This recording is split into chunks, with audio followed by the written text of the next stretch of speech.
Mr. Simon appeared before the Paijehame District Court on the 18th of June of 2025. In this video, we shall be showcasing every single thing that was discussed and debated in the courtroom session. Mind you, we'll be using illustrative pictures and videos to better explain and portray our point. These videos and pictures are not in any way, shape or form related with the official videos and pictures coming from the court session. At the same time, feel free to visit this website and email address showing right now on your screen, just in case you want to fact check us and order for the official transcript from the Court of Law on the 18th of June of 2025. Yes, with all of that being said, let's showcase what played out in the court session and every single thing discussed within. Well, the court session started by the prosecuting lawyer informing the judge that he planned on cross-examining Simon, and this time around he wants to get first-hand info about his financial records, his financial dealings, and the monies received and the money spent sometimes last year.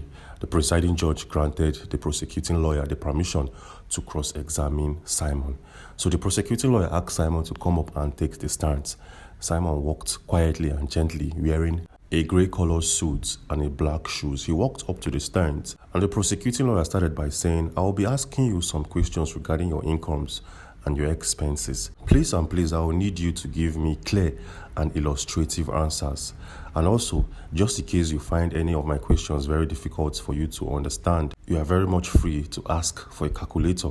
We have a calculator device ready at hand that will be given to you if need be. Also, feel free to talk to your lawyer whenever you need legal backings and legal guidance." And the prosecuting lawyer asked Simon, "Is that clear?" Simon said, "I will not be needing any calculator, thank you. Every single thing you said is actually very clear to understand." And the prosecuting lawyer said, "Thank you so much for understanding and thank you so much for your clarity." The lawyer asked the judge to grant him the permission to play a particular video on the court screens, and the judge said, "Yes, feel free to play that video. Feel free to play whatever evidence you have in the court session." And the prosecuting lawyer said, "Thank you." This lawyer played a video for Simon to watch and give feedback and react to. Well, before we show you the video that was played in the court session, it's very paramount to note that we did a thorough investigation to pinpoint the video based out of the responses given by Simon. So we used the responses given by Simon to know the video that was played in the court session. So showing right now on your screen is this video we believe the prosecuting lawyer played in the court session. The prosecuting lawyer asked Simon, "Please tell me, what can you see in this video playing right now on your screen?" Simon said, "Okay, I can see different colored of jerseys. I can see white jerseys that has the Biafran logo embedded on them. And I can tell from this video that this should definitely be a footballing dressing room attached to a stadium." And the lawyer said, "What else can you tell us about this video?" Simon said, "Okay, I can still see socks. I can see numbers attached to these jerseys, and I can see the color white and the color black. And that is all I can tell. And like I said previously, this is coming from a dressing room attached to a stadium where players were about to kick off a football game." And the prosecuting lawyer said, "Is that all you know about this particular video showing right now on your screen?" Simon said, "Please feel free to point me to the right direction. You asked me to analyze what I can see right now, and I've given you a clear description of what is playing right now on my screen. Is there something else you want me to see? Please direct me to the point or to the part where you want me to react or make any comments about." The prosecuting lawyer said, "Do you know anything about this football game that was played somewhere in Sweden?" Simon said, "Yes." The lawyer asked, "Did you in any way, shape or form finance this footballing project?"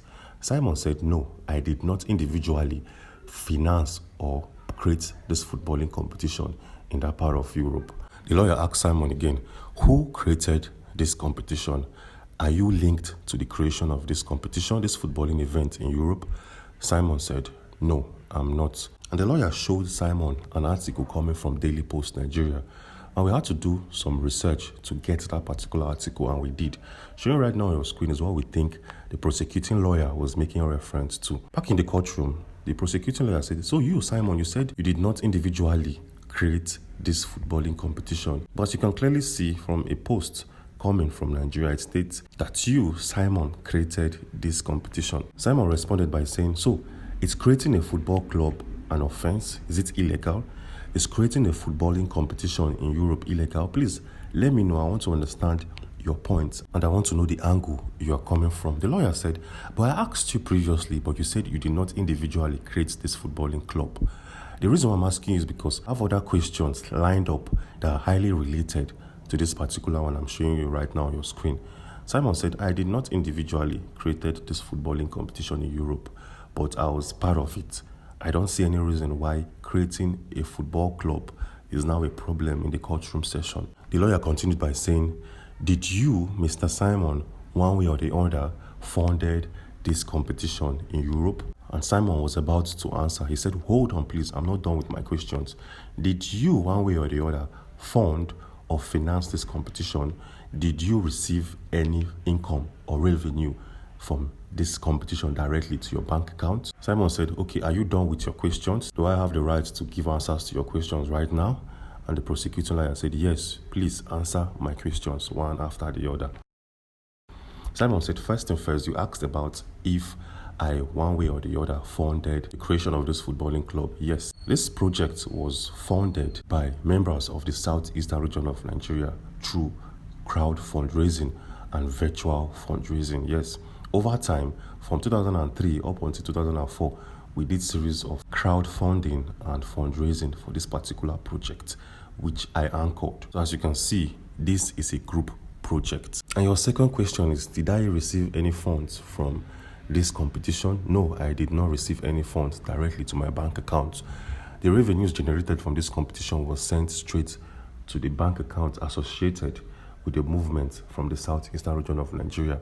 This money was sent to its development. Yes, all the revenues generated was sent to the southeastern region of Nigeria for different projects and for developmental goals. And the prosecuting lawyer said, okay, your responses are actually very clear, but then I need more clarity on this particular post showing right now on your screen where it came from your official Twitter page. It states, and I quote, this is coming from the 16th of November of 2024, where you tagged a company in Sweden known as Solid Sports, SWE. It states, Solid Sports Sweden offers to donate 10% of ticket sales to support Biafra. Can you explain this tweet for us to understand? But then before we show you the responses coming from Mr. Simon, let's do a quick description or analyze what the prosecuting lawyer was asking Simon. What's showing right now on your screen is this tweet released by Simon on the 16th of November of 2024, where he tagged a company known as Solid Sports _Sweden, where Simon claimed that this company known as Solid Sports offers to donate 10% of ticket sales to support Biafra. Okay, so for clarity, Solid Sports _Sweden is more like Super Sports in Nigeria. Solid Sports is a company that showcases and give live streaming of footballing content all over the continent of Europe. So Solid Sports is more like Super Sports TV, where this guy showcases footballing content, wrestling content, and all forms of sporting activities. So Solid Sports _Sweden approached Mr. Simon, asking him that, see, we want our company to televise the footballing event of the USP. Hope you guys still remember when some individuals, some foreigners, represented Biafra in a footballing competition in Europe. Hope you guys still remember vividly. So Solid Sports approached Simon, asking him that we want to have the full right to televise these footballing games on our TV channels and also on all of our social media platforms. Hope this is actually very clear to understand. So in a nutshell, this was a streaming deal between Solid Sports and Mr. Simon, where they want to televise and showcase the Biafran Football Club matches on their social media platforms and on their TV channels. So this is a particular tweet the prosecuting lawyer was asking Simon to give him more clarity about. So back in the courtroom section, the prosecuting lawyer asked Simon how much was generated from Solid Sports involvement. How much did you guys get from Solid Sports? You mean the Biafran Football Club matches on their TV channels? And Simon made a very, very interesting response in the courtroom. Simon said, and I quote, Mr. Prosecutor, have you contacted Solid Sports directly to get first-hand info about our deals? The lawyer said, no, I haven't contacted them, but I will definitely do in the nearest future. Simon responded by saying, I've spent over 7 months in detention and you're asking me to give you an analysis of something you can easily do. I feel like your questions don't have basis. I feel like your questions lacks the fundamental basis of a cross-examination. See, if you want to get first-hand info all the deals between I myself and Solid Sports Sweden, you have all the access to these guys. You have placed a call, ask them how much was generated, how much was donated, and how much was sent to Mr. Simon. And these guys will give you all of the back-end analysis and give you all of the receipts, all the transactional files. So you asking me these questions here in the courtroom, I feel like you have a different agenda and a different motive at hand. At this point in time, Simon got really angry because of the way and manner the prosecuting lawyer has been asking him some questions that lacks basis. And that is when he stood up and made a speech addressed to the presiding judges. He said, and I quote, "My lord, I really have to say this because it's becoming too much. Since this cross-examination began, the prosecuting lawyer has been speaking to me in a very way that doesn't feel right. He's raising his voice, cutting me off, twisting my words, and to be honest, I feel like he's not trying to get the truth anymore. It feels more like he's trying to break me or push me into saying something I didn't mean. I came here to defend myself, not to be shouted at or bullied. I'm doing my best to answer every question clearly, but I'm a human being too. Please, my lord, I just ask for fairness, that's all." The presiding judge responded by saying, and I quote, "Thank you, Mr. Defendant. Your concern is noted, and I appreciate the manner in which you have raised it. This court is a place of justice, not intimidation. While it is the duty of the prosecution to question you thoroughly, it must be done within the bounds of respect and professional conduct. I will remind both counsel that while the truth must be pursued rigorously, it must never come at the cost of dignity or fairness. The court will not tolerate any form of badgering, intimidation, or misconduct. Let us all proceed with seriousness. This matter deserves and ensure that every party, whether prosecution or defense, is heard fairly and treated with the respect owed to them in a court of law." At this point in time, the prosecuting lawyer said, "Okay, I'm very, very sorry for the way and manner I've been speaking to the defendant. I will do my best to stay in line and act in full conduct." And this is the response coming from the prosecuting lawyer. Anyways, if you find this video interesting and very, very informative, please do well to subscribe and turn on post notifications. Thanks. At this point in time, the prosecuting lawyer asked the judge to give him the permission to continue with the cross-examination of Simon, promising that he will stay in line and act professionally. The judge said, "Yes, feel free to cross-examine the defendant." And the prosecuting lawyer put up another tweet coming from Simon, a tweet posted by Simon himself using his Twitter page. And this was released on the 15th of November of 2024, where it states, "Announcement, 11,000 was watching in 40 minutes. Solid Sports have reached out to me concerning the live stream of the tournament today when Biafra team played. Solid Sports are the exclusive rights holders of this tournament and can't allow it to be streamed for free on Twitter. This is illegal as they are the media rights holders. However, they have offered the opportunity for Biafran fans. The Solid Sports have made a tournament all-access pass for all Biafrans and our fans for a small price of €5. I paid about €19 to have this access. You can also follow the Solid Sports _Sweden." And he pasted a link on where individuals and Biafrans can go and subscribe to Solid Sports so as to stream and watch the Biafran FC play in that competition. So the prosecuting lawyer said, "Can you explain the negotiations you had between yourself and Solid Sports? Because based out of this tweet, I feel like you were trying to advertise this company for the whole wide world to see."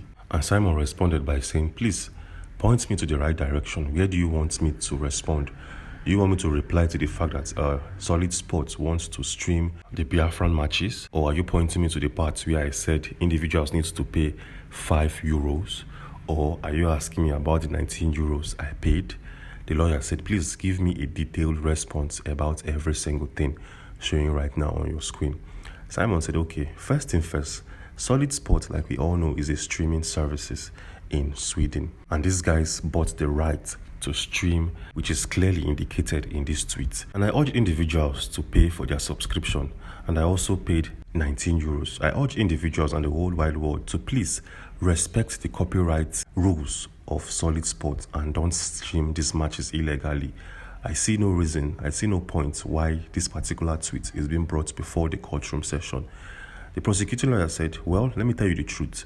We believe that you and some other individuals under your leadership or under your administration has used finances, has used funds from different businesses and from fundraising to purchase different arms in the southeastern region of Nigeria that has caused high rates of insecurity. I feel like this deal between you and Solid Sport is one of the means and methods you used in raising funds for arms deals in Nigeria. Simon responded by saying, you think or you know. Are you saying what you know, or are you just here giving us clear forms of assumptions? If you said, I raised funds to buy arms in Nigeria, please show me the receipt, show me documents, show me financial records. Also, show me the individual I bought these arms from and how it was sent to Nigeria. Don't come up here and show me tweets that has no relations to what you're claiming and what you're insinuating. At this point in time, the prosecuting lawyer brought out a document that we don't have access to. Yes, he brought out a document, and we believe this document contains financial records and banking history related to someone in Simon's team. He presented this document in the court of law and said, as you can see, you guys actually sent funds. You guys sent funds to an unknown individual to purchase arms. Simon looked at the receipt or the financial record and asked the prosecuting lawyer, please show me or indicate the part where the main reason of this transfer was to buy arms in Nigeria and send it to Nigeria. Please show me where I signed. Show me the part of this document where I signed, or show me my stamp. The prosecuting lawyer did not say anything, and he brought up a very different tweet. He put up the image of a lady in the courtroom session, and we believe that person is the Deputy Prime Minister of the USB movement. The prosecuting lawyer asked Simon, who is this lady showing right now on your screen? Simon responded by saying her name is Ngozi Orabueze. The lawyer asked, who is she to you? Simon said, ask your questions properly. Are you asking me if we are married? Are you asking me if me and this lady are dating or in a relationship? Are you asking if she's my relative or a sibling? Please point me to the right directions. You are making me very, very confused here at this particular point in time. The lawyer said, okay, I want you to give me a quick description of what you know about her. Simon said, well, she works under me as a fellow content creator that reacts, that tries to analyze news and updates coming out from Nigeria. Yes, she's also a legal-minded individual. She's also a professional nurse who has the interests of humanity at heart. She's a good individual and she works under me in our department. The lawyer said, okay, that's very fair. I like your answers. It was straight to the point and very, very descriptive in nature. The lawyer said, I'll play a video right now in the court session. I want you to watch that video closely and tell me what you can see and tell me what you are holding, okay? Simon said, okay, please feel free, play the video and I will give you every single thing I know. At this point in time, the prosecuting lawyer played something in the courtroom session, and from Simon's response, we can tell that it's a video of Simon holding a particular document or a particular book from the USB or the Biafran movement. Yes. So the question here is, what is that video? What is the content of that video? So yeah, from what we think, showing right now on your screen is the video that was played in the courtroom session where Simon was seen holding a book. That book can be the Declaration of the Sovereign State of the USB or something close to that. Probably it can still be the Constitution. We can't tell for sure, but we know Simon was holding a document or a book coming from the USB movement. So back in the courtroom session, the lawyer played this particular video and asked Simon, what can you see in this video? Simon said, I can see myself dancing in my sitting room, which is in my own house, a house I bought by myself from my hard-earned money. Simon asked the lawyer, is this a crime? Is dancing in my own sitting room, well-dressed, now a problem? The lawyer said, no, it's not a problem. I want you to look at something you are holding.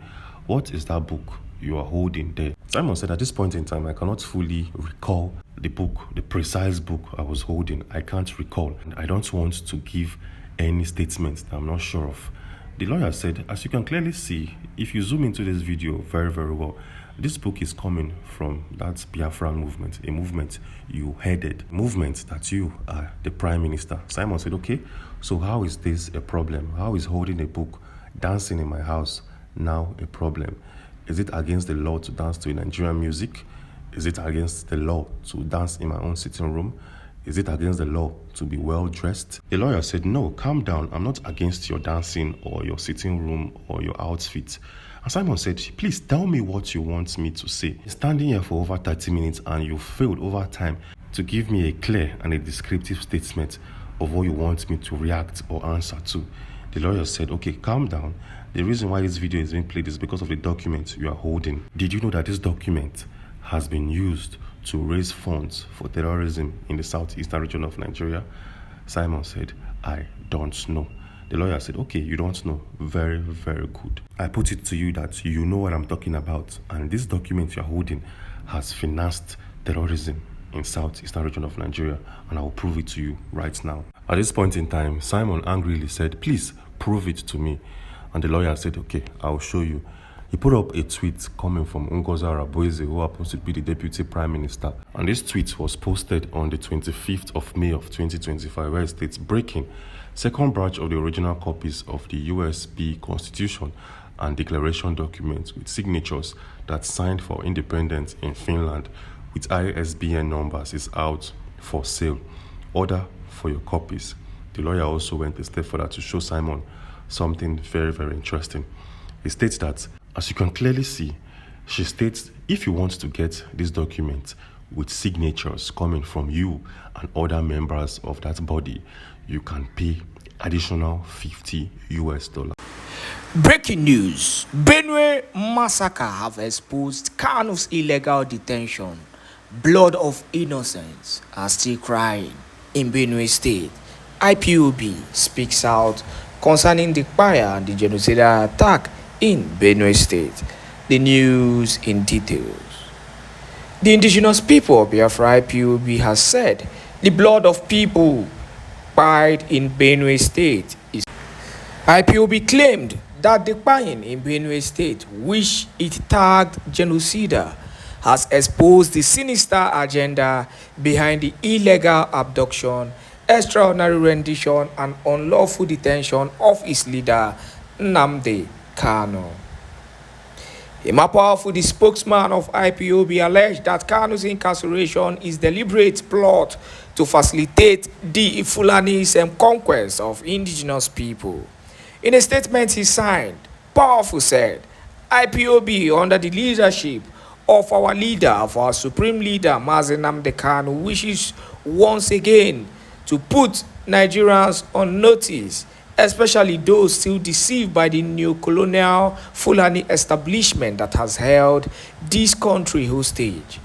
The ongoing genocidal attack in Benue State and the massacre, as widely reported by credible national media outlets, exposed the sinister agenda behind the illegal abduction, extraordinary rendition, and unlawful detention of our leader, Mazi Nnamdi Kanu. For those who are still pretending not to know, let us spell it out clearly. Mazi Nnamdi Kanu is not the problem of Nigeria. He was the shield standing between indigenous population and total annihilation by foreign-sponsored Janjaweed mercenaries masquerading as herdsmen.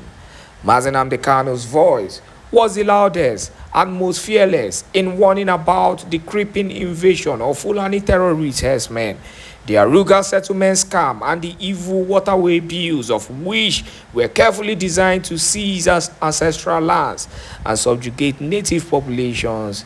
It was his dogged resistance that frustrated those plots and forced them, the Fulani, to go for to activate Plan B, which is his abduction and continued incarceration. You think these people don't know what they are doing? Do you think they don't know what they are doing? They know what they are doing. And their evil agenda is to penetrate into Biafra land. Let me tell you for one thing you don't understand. I'm still watching the WAR, the war happening between Israel and Iran. Now, you have these two countries in one country. Then you are asking, you're telling the people to live as one Nigeria. How can you have two different people with different, opinion and mindset on how life should be. You have the Arabs, the Muslim, the Islamic people. Then you have the Christian. You have a people who only agenda is to annihilate the other people. Their own is Nanim Gebi. I don't know if you've seen that leaf called Nanim Gebi. They want to live alone. They think it's their country. Though Biafrans is not even dragging with them. We are not dragging with them. All we are saying is, stay in your country and let us go in peace. Now, coming back to the Benue massacre and the genocide happening in Benue State, Mazi Nnamdi Kanu was the man who saw this far back. He started screaming. They wanted to shut him up by all means. He did the needful, first of all, by securing his ancestral land, Biafran land. Despite how the governors and the so-called politicians fought him, he made sure he secured our land with the creation of the Eastern Security Network. If not, these people will wipe us out. They will comfortably wipe us out. It is not by gra-gra. Because one thing they do is they penetrate into your land. Once they penetrate, they come like normal refugees or so-called headers, just as you see them. Then they spread. They map your territory, then they attack. This is what they do. And when they attack, if they go to a particular community, they buy everybody so that they can take over that community as their own. This is what they are doing. Then they establish